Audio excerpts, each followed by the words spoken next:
The mind you keep giving away. You are not tired because your life is impossible. You are tired because your mind has been left open. A message arrives, and your mood changes. A person answers coldly, and your body starts preparing for rejection. Someone criticizes you, and the sentence follows you long after the conversation is over. Nothing dramatic happened. No one touched you. No disaster entered the room. Yet inside, your peace disappeared, as if someone had taken it from you. That is the first brutal truth. Most people do not lose control because life is too powerful.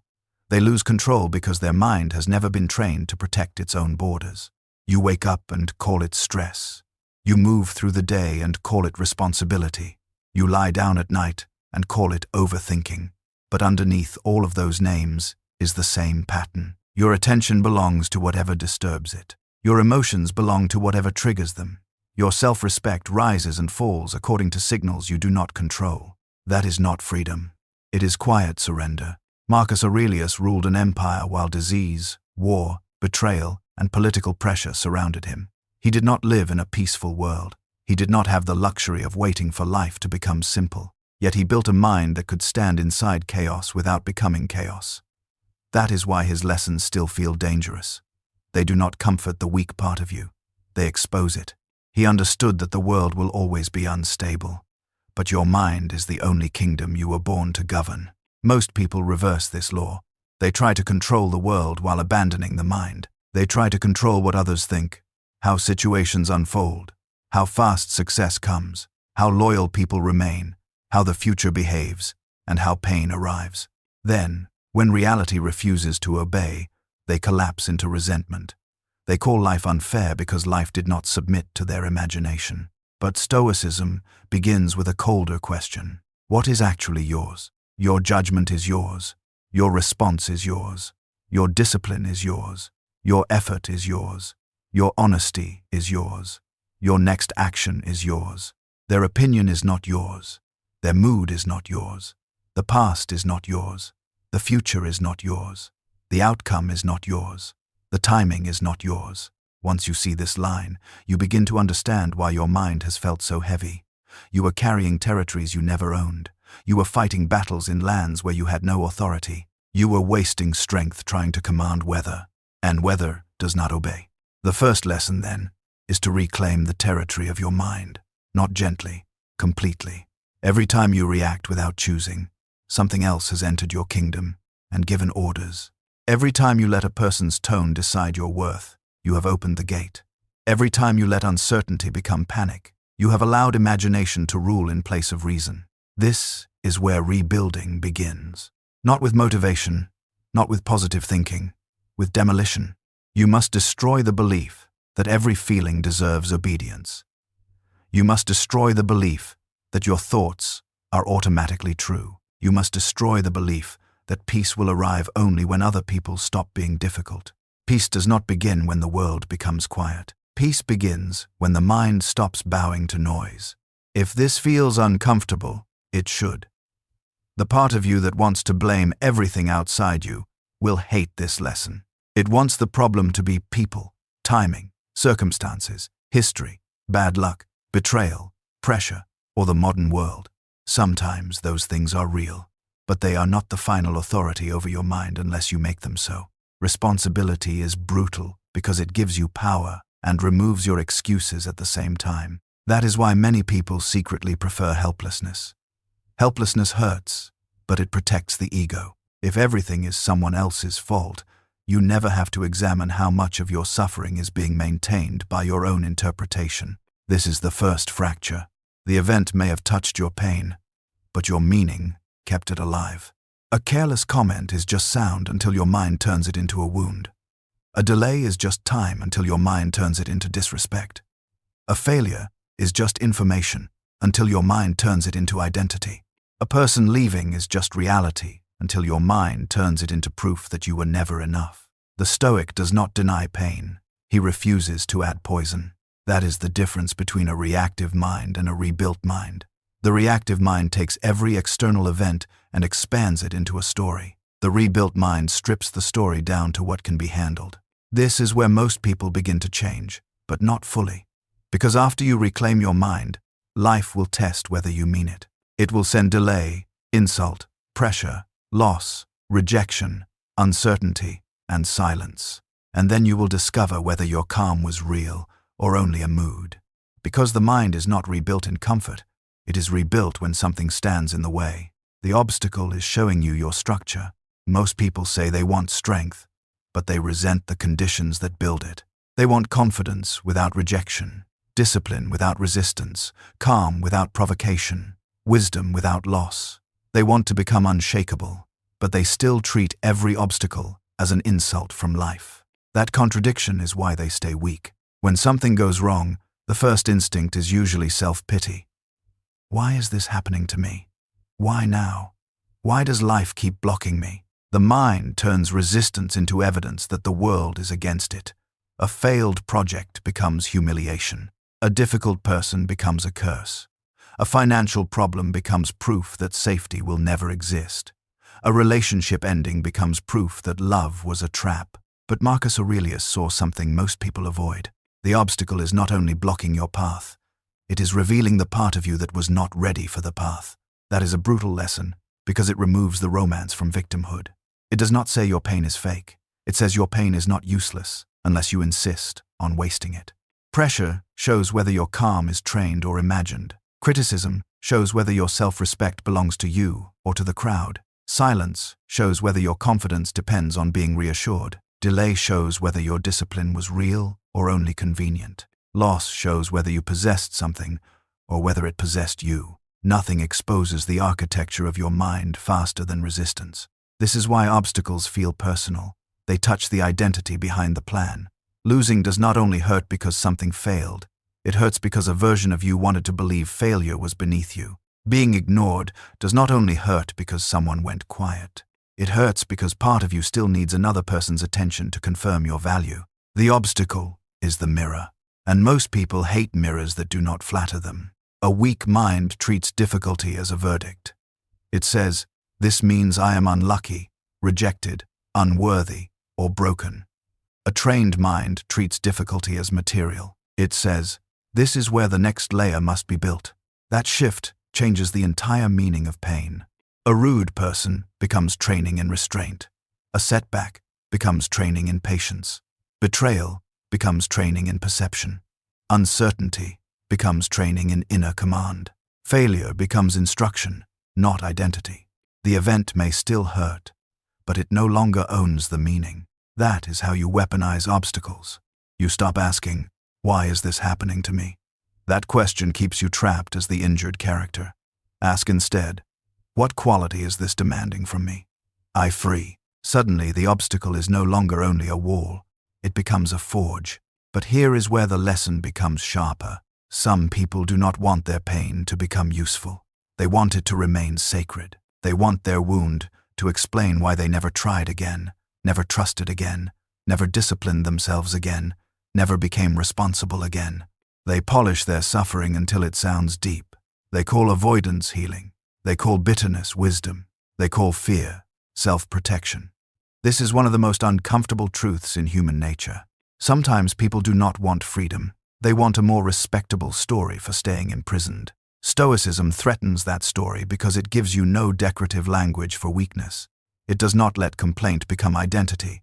It does not let pain become a throne. It does not let suffering become proof that growth is no longer required. And that leads to the third brutal lesson.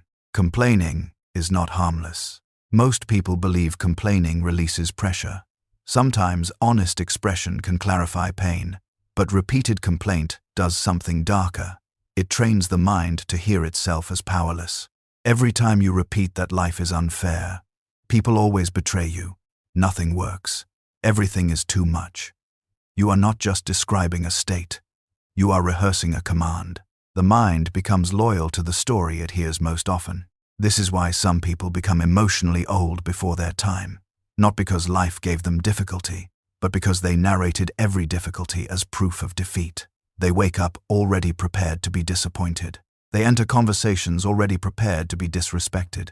They hear neutral words through a mind trained to expect attack. Complaint becomes perception, and perception becomes prison. A rebuilt mind must become precise. It can say, "This is painful." It does not need to say, "My life is cursed." It can say, "This person acted dishonestly." It does not need to say, "No one can be trusted." It can say, "I failed here." It does not need to say, "I am a failure." Precision protects power. Drama leaks it. When you strip away the dramatic story, you are left with facts. Facts may be difficult, but they can be handled. Stories often cannot. A missed opportunity can be handled. The story that your life is over cannot. A person's absence can be handled. The story that you are worthless cannot. A mistake can be corrected. The story that you are permanently broken can only paralyze you. That is why the Stoic mind strips things down. Not to become cold, to become free. But once you stop complaining, another enemy appears. You discover that your suffering is not only in the event or the story. Much of it comes from time itself. The mind drags the past forward and borrows danger from the future. It forces the body to live in one moment, while the imagination suffers in three. So the next lesson is not about obstacles. It is about returning to the only place where strength actually exists. The present is where the old mind dies. Your mind is rarely where your body is. Your body is in the room. Your mind is in yesterday's mistake, tomorrow's rejection, next month's uncertainty, or a conversation that ended hours ago. It keeps traveling, but it does not travel wisely. It returns to the past to reopen wounds. It runs to the future to manufacture fear. It treats the present as too small, too quiet, too simple to satisfy its addiction to tension. That is why you can feel exhausted before anything happens. You have already argued with people who are long hurt there. You have already failed in situations that have not arrived. You have already been abandoned, judged, exposed, or ruined in a future made entirely of thought. Then the real day begins, and your nervous system is already tired. This is not intelligence. It is untrained imagination. Many people defend overthinking because it feels responsible. They say they are preparing. They say they are being careful. They say they are thinking deeply. But sometimes you are not thinking deeply. You are circling the same fear because uncertainty feels unbearable. You are not searching for truth. You are searching for relief. That sentence breaks something because it removes the pride from anxiety. Marcus Aurelius warned against letting the full panorama of life crush the present moment. You cannot carry every past mistake and every possible future into the task in front of you. Ask what, right now, is truly unbearable. Not what could happen, not what once happened, not what your fear predicts. Right now. Usually, the present is smaller than the mind makes it. One bill is not your entire future. One unanswered message is not abandonment. One mistake is not your identity. One awkward moment is not social death. One hard season is not the rest of your life. The present can often be endured. The imagination makes it infinite. A rebuilt mind learns to return, not softly, firmly. It says, "I will not spend today's strength fighting tomorrow's ghosts. I will not let memory become command. I will not let prediction become prison." This is not a breathing exercise. It is an act of authority. And authority is exactly what the old mind resists. Because in the present, excuses shrink. You cannot fix the past there. You cannot control the future there. You can only choose your next action. That simplicity is terrifying because it removes the drama that made delay feel intelligent. This is why some people prefer anxiety to discipline. Anxiety lets them feel busy without being accountable. Discipline asks for one clean step, one email, one apology, 1 hour of work, one boundary, one honest decision, one refusal to react. And that one step is harder than 10 imaginary catastrophes because it makes contact with reality. Marcus Aurelius would bring you back to duty. What is required now? Not what feels good, not what would be ideal, not what you will do when confidence arrives. What is required now? This question burns away noise. It does not flatter emotion. It does not wait for the perfect mood. It returns the mind to function. But there is another reason people lose the present. They keep expecting other people to be more rational, loyal, mature, and self-aware than people usually are. And every day, they are shocked. Someone lies to protect their image. Someone acts cold because their ego feels threatened. Someone breaks trust because desire defeated principle. Someone judges you through their own insecurity. Someone disappears because absence is easier than honesty. And you suffer, not only because of what they did, but because you expected human nature to be cleaner than it is. This expectation is expensive. Marcus Aurelius prepared himself each morning for difficult people, not because he hated humanity, but because he understood it. To expect human beings to be free of ego, jealousy, fear, vanity, confusion, and selfishness is to guarantee daily injury. The brutal lesson is this: people are not emergencies, they are patterns. When you understand the pattern, their behavior loses some of its power to shock you. The arrogant person is often insecurity wearing armor. The jealous person is often pain comparing itself to another life. The liar may be protecting an image he cannot afford to lose. The manipulative person may be trying to control outside what he cannot regulate inside. This does not excuse them. It disarms them. You can see clearly without becoming bitter. You can set boundaries without theatrical hatred. You can stop personalizing behavior that comes from another person's disorder. But the deeper layer is more uncomfortable. The human nature you judge in others also lives in you. Your ego wants approval. Your fear wants certainty. Your pride wants to be right. Your mind also protects images, avoids shame, and calls impulses principles. Stoicism does not let you stand above humanity. It forces you to stand honestly inside it. That honesty changes public opinion. Why hand your self-worth to people who are strangers to themselves? Why let a crowd decide your value when the crowd cannot command its own attention? Approval is a soft cage. It does not feel like slavery at first. It feels like being liked. Then it becomes being careful. Then it becomes being edited.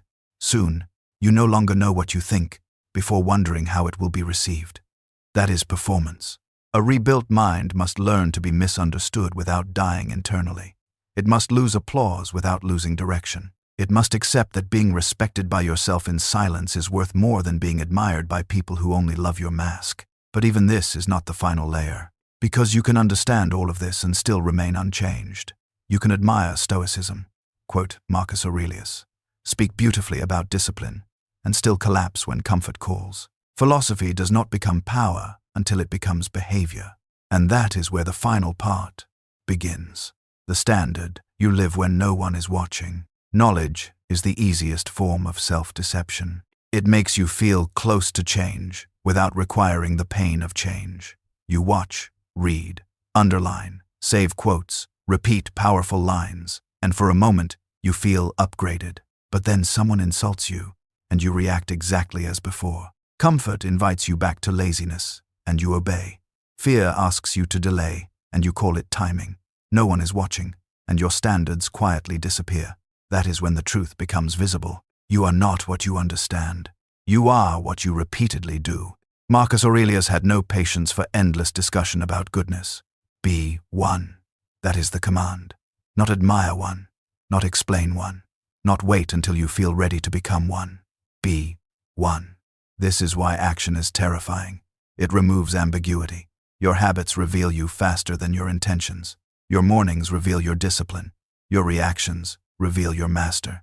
Your private behavior reveals whether your character belongs to you or to the eyes of other people. The body keeps receipts. The schedule keeps receipts. The way you speak when tired keeps receipts. The way you behave when there is no praise keeps receipts.